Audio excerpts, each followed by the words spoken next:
Today, I'm going to be speaking about an area in Queens that's always had a reputation of being sinister, and that area is commonly referred to as the Hole, which is accurately named because that's exactly what it looks like. The Hole's precise location borders East New York, Brooklyn, and Lindenwood, Queens. Lindenwood is an area directly behind Howard Beach that some people even incorrectly refer to as Howard Beach. And although they have the same zip code, it's not. What's unique about the hole is the area sits about 30 feet below the surrounding area, as well as the city's sewer system. The hole was always considered a dirty place due to the flooded, swampy, stagnant water.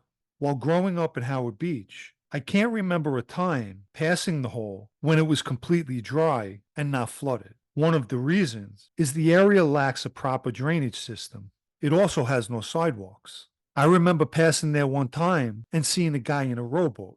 For some reason, the hole was always filled with garbage and debris. I think people just figured it was a good place to dump their unwanted items. It wasn't uncommon to see abandoned refrigerators, boilers, bathtubs, and a lot of stolen cars, which were often stripped and would sit down there until the police sent a tow truck to remove it.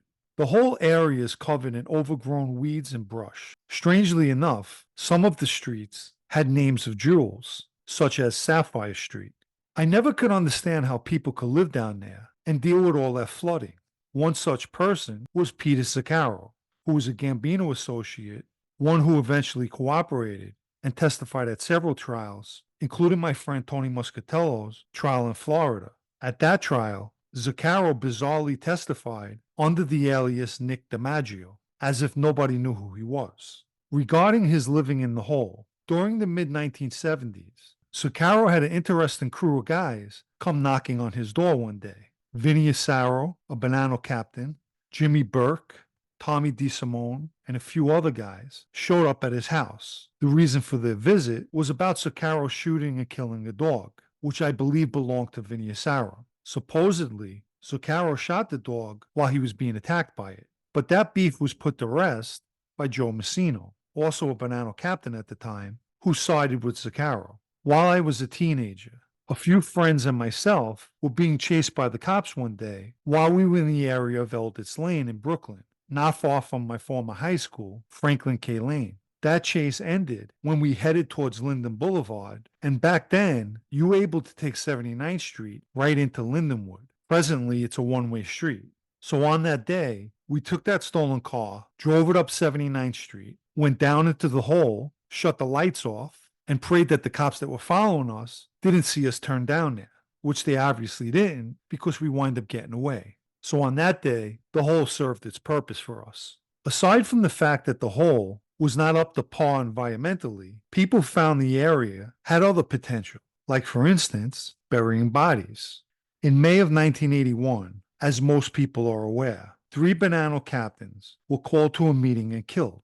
The 3 captains killed that day was Sonny Red and Delicato, Dominic Trinchera, and Philip Giacone. According to former Banana underboss Sal Vitale, after the murders took place, the bodies were placed in a van and driven to a prearranged meeting spot on 164th Avenue in Howard Beach. The van was then handed over to Gambino members Gene Gotti, Angelo Ruggiero, and John Caniglia.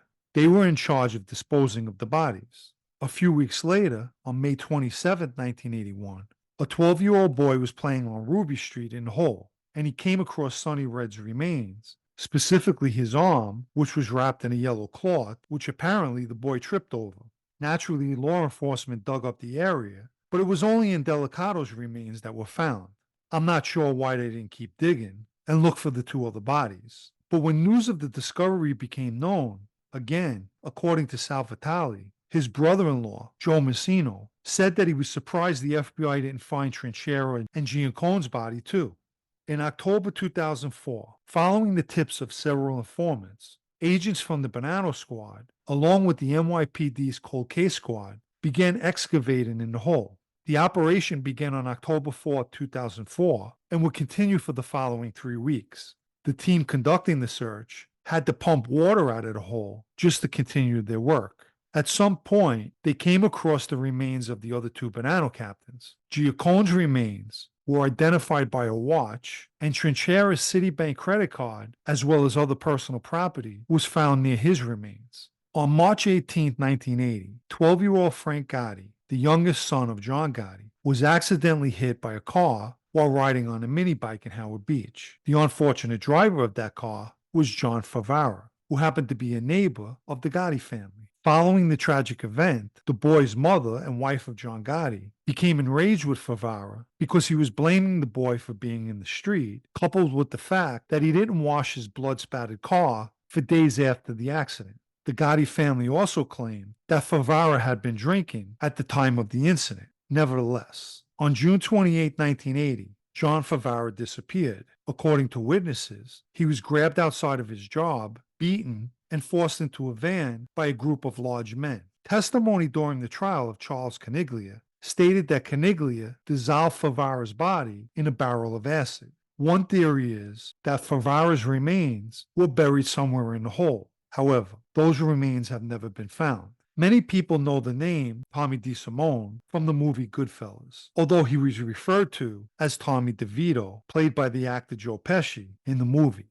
Tommy DeSimone was a Lucchese associate who was with the Paul Vario crew. Vario, a Lucchese captain, ran the family's Brooklyn faction. Sometime during the second week of January 1979, Tommy DeSimone disappeared. The reason behind his disappearance was allegedly 2 unsanctioned hits involving 2 people associated to the Gambino family. DeSimone's body has never been found, but he's also said to have been buried in the hole. It's also believed DeSimone's brother-in-law, Joseph Spion, also a Lucchese associate, who was killed in early 1980, is buried in the hole as well, but his remains, like Tommy DeSimone, haven't been found either. In the summer of 1985, Vincent Gotti, the youngest Gotti brother, began dating a 25-year-old single mother named Robin Lynn Vituli. On the night of August 4, 1985, Robin accompanied Vinnie Gotti to the Kennedy Inn Lounge, which was located just outside JFK Airport in Queens. Inside the lounge, the couple ran into Vinnie's older brother, Pete. At some point during the night, Robin and Pete got into a heated argument, and Robin smacked him in the face. According to witnesses, Robin was escorted out by a few guys and placed into a white van. The following day, on August 5th, a person was walking their dog in the hole, noticed a pair of legs protruding from a heap of garbage. Sadly, the body belonged to Robin Lynn Vituli. After an examination, her body showed signs of strangulation. Let me quickly mention the super thanks icon found beneath this video in the 3-dot dropdown for anyone who'd like to show appreciation for videos like this. As far as the hole is concerned, it could definitely be called a mafia burial ground or graveyard.